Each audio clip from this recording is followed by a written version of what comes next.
Hi friends, welcome to my channel. ನಾನು ಈಗ ತೋರಿಸ್ತಿರೋ recipe ಗೋರಿಕಾಯಿ ಪಲ್ಯ, ಜವಳಿಕಾಯಿ ಪಲ್ಯ. ಇದು ತುಂಬ ಒಳ್ಳೆಯದು. ನಾನಿಲ್ಲೊಂದು 1/4 kg ಜವಳಿಕಾಯಿ ಈ ರೇಂಜಿಗೆ ಅಂದರೆ ಈ ಸೈಜಿಗೆ ಕಟ್ ಮಾಡಿ ಇಟ್ಕೊಂಡಿದ್ದೀನಿ.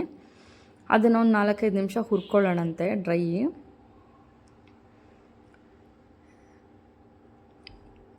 ಇದು ಪ್ರೆಗ್ನೆಂಟ್ ವುಮೆನ್ಸ್ಗಂತೂ ತುಂಬ ಒಳ್ಳೆಯದಿದು. ಸೊ ಡ್ರೈಯಾಗಿ ಹಂಗೆ ಹುರ್ಕೊಳ್ಳಿ. ಹೈ ಫ್ಲೇಮಲ್ಲಿ ಹುರ್ಕೋಬೇಡಿ, ಬೇಗ ಸೀದ್ಬಿಡುತ್ತೆ, ಬಟ್ ಬೆಂದಿರಲ್ಲ. ನೋಡಿ, ಈ ಅಳತೆಗೆ ಹುರ್ಕೊಂಡ್ರೆ ಸಾಕು. ಕರೆಕ್ಟಾಗಿ ಹುರಿದಿದೆ, ಇದು ಪರ್ಫೆಕ್ಟಾಗಿದೆ. ಇದು ನೆಕ್ಸ್ಟ್ ಏನು ಮಾಡೋಣ ಅಂದರೆ ಅದಕ್ಕೆ ಈರುಳ್ಳಿನ ಈ ಸೈಜ್ ಹೆಚ್ಚಿಟ್ಕೊಳ್ಳೋಣ. ಆಮೇಲೆ ಟೊಮೆಟೊ, ಹಸಿಮೆಣಸಿನ್ಕಾಯಿ ಖಾರಕ್ಕೆ ತಕ್ಕಂತೆ, ಆಮೇಲೆ 1.5 ಚಮಚದಷ್ಟು ಸಾಂಬಾರು ಪೌಡರು, ಆಮೇಲೆ ಧನಿಯಾ ಪುಡಿ 1 ಸ್ಪೂನಷ್ಟು, ಆಮೇಲೆ ಅರಶಿನ ಪುಡಿ ಅರ್ಧ ಸ್ಪೂನಷ್ಟು, ಆಮೇಲೆ ನೆಕ್ಸ್ಟು ಕಡಲೆ ಪುಡಿ, ಆಮೇಲೆ ತೆಂಗಿನ ತುರಿ. ನಾನು ಕಡಲೆನ ಮಿಕ್ಸಿಗೆ ಹಾಕಿ ಪೌಡರ್ ಮಾಡಿ ಇಟ್ಕೊಂಡಿದ್ದೀನಿ. ಸೊ ನೆಕ್ಸ್ಟ್ ಏನು ಮಾಡೋಣ, ಒಂದು ಬಾಣಲಿ ಇಡೋಣ. ಬಾಣಲಿ ಕಾದಿದ್ದಾದಮೇಲೆ ಎಣ್ಣೆ ಹಾಕೋಣಂತೆ.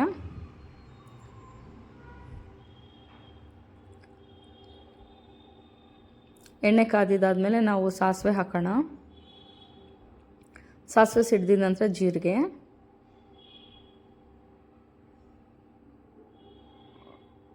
ಎರಡು ಆಗಿದ್ದಾದ್ಮೇಲೆ ನಾನು ಏನು ಮಾಡ್ತೀನಿ ಅಂದರೆ ಈರುಳ್ಳಿ ಹಾಕ್ತೀನಿ.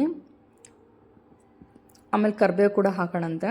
ಕರಿಬೇವು ಹಾಕಿ ಈರುಳ್ಳಿನ ಸ್ವಲ್ಪ ಫ್ರೈ ಮಾಡ್ಕೊಳ್ಳೋಣ.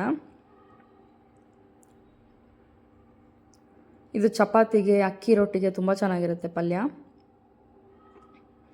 ನೋಡಿ, ಈರುಳ್ಳಿ ಫ್ರೈ ಆಯಿತು. ಈರುಳ್ಳಿ ಫ್ರೈ ಆದಮೇಲೆ ನಾನು ಹಸಿಮೆಣಸಿನ್ಕಾಯಿ ಹಾಕ್ತಾಯಿದ್ದೀನಿ.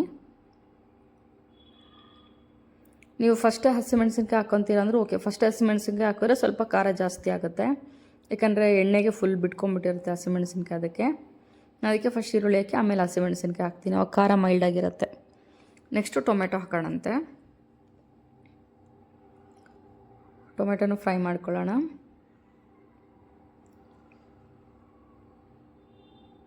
ಒಂದು ಸ್ವಲ್ಪ ಉಪ್ಪು ಹಾಕಿ, ಆವಾಗ ಈರುಳ್ಳಿ ಎಲ್ಲ ಚೆನ್ನಾಗಿ ಬೇಯುತ್ತೆ.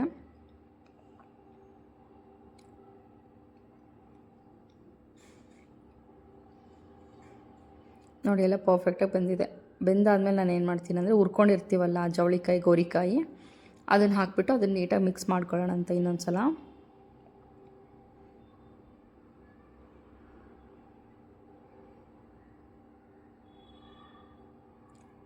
ಮಿಕ್ಸ್ ಆದಮೇಲೆ ನಾನೇನು ಸಾಂಬಾರು ಮಸಾಲ ತೊಗೊಂಡಿರ್ತೀನಲ್ಲ, ಸಾಂಬಾರು ಪೌಡರು, ಧನಿಯಾ ಪೌಡರು, ಅದನ್ನೆಲ್ಲ ಹಾಕಿ ಡ್ರೈಯಾಗಿ ಫಸ್ಟು ಮಿಕ್ಸ್ ಮಾಡ್ಕೊಳ್ಳೋಣ. ಅವಾಗ ನೀಟಾಗಿ ಎಲ್ಲದಕ್ಕೂ ಹತ್ತುತ್ತೆ.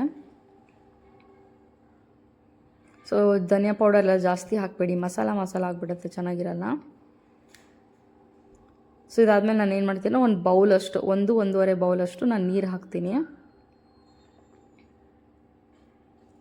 ನಮಗೆ ಲಿಕ್ವಿಡ್ ರಸ ಬೇಕಲ್ಲ, ಅದಕ್ಕೋಸ್ಕರ.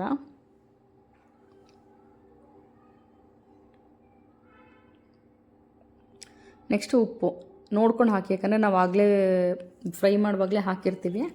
ಸೊ ಅದಕ್ಕೆ ಈಗ ಸ್ವಲ್ಪ ಉಪ್ಪು ಹಾಕೋಣಂತೆ. ನೀಟಾಗಿ ಮಿಕ್ಸ್ ಮಾಡ್ಕೊಳ್ಳಿ. ಅದೊಂದು ಚೂರು ಕುದಿ ಬರಲಿ. ಒಂದು 8-10 ನಿಮಿಷ ಕುಕ್ ಮಾಡೋಣ, ಯಾಕಂದರೆ ಅದು ನೀಟಾಗಿ ಇನ್ನೂ ಸ್ವಲ್ಪ ಬೇಯಬೇಕು. ಅದು ಜವಳಿಕಾಯಿ ನಾವು ಹುರ್ಕೊಂಡಿರ್ತೀವಲ್ವ, ಅದು ಇವಾಗ ಬೇಯಬೇಕು ಚೆನ್ನಾಗಿ, ಅದಕ್ಕೋಸ್ಕರ.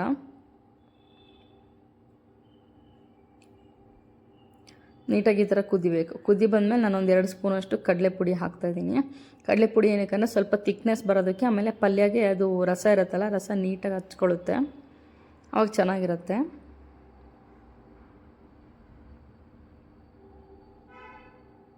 ನಾನು ಇನ್ನೂ ಸ್ವಲ್ಪ ನೀರು ಹಾಕ್ತಿದ್ದೀನಿ, ಯಾಕಂದರೆ ಫುಲ್ಲು ಗಟ್ಟಿ ಆಗಿಬಿಡ್ತು, ಅದಕ್ಕೋಸ್ಕರ. ಕಡಲೆ ಪುಡಿ ಹಾಕಿದ್ದಾದ್ಮೇಲೆ ಸ್ವಲ್ಪ ನೀರಾಗಿ ಆಗುತ್ತೆ, ಅದು ಅಂದರೆ ಗಟ್ಟಿ ಆಗಿಬಿಡತ್ತೆ, ಅದಕ್ಕೋಸ್ಕರ. ನೆಕ್ಸ್ಟ್ ಏನು ಮಾಡ್ತೀನಿ ಅಂದರೆ ನಾನು ತುರಿದಿಟ್ಟಿರೋ ತೆಂಗಿನ ತುರಿ ಹಾಕ್ತಾಯಿದ್ದೀನಿ.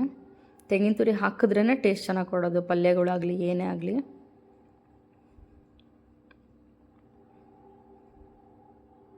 ನೀಟಾಗಿ ಮಿಕ್ಸ್ ಮಾಡ್ಕೊಳ್ಳಿ ಲಾಸ್ಟಲ್ಲಿ. ನಿಮಗೆ ಹಸಿಮೆಣಸಿನ್ಕಾಯಿ ಬೇಡ, ಕೆಲವರಿಗೆ ಗ್ಯಾಸ್ಟ್ರಿಕ್ ಅಂತಂದರೆ ನೀವು ಹಸಿಮೆಣಸಿನ್ಕಾಯಿ ಬದಲು ಖಾರದ ಪುಡಿ ಕೂಡ ಹಾಕ್ಕೋಬೋದು, ನಿಮ್ಮ ಚಾಯ್ಸು. ನೋಡಿ, ನೀಟಾಗಿ ಮಿಕ್ಸ್ ಆಯಿತು.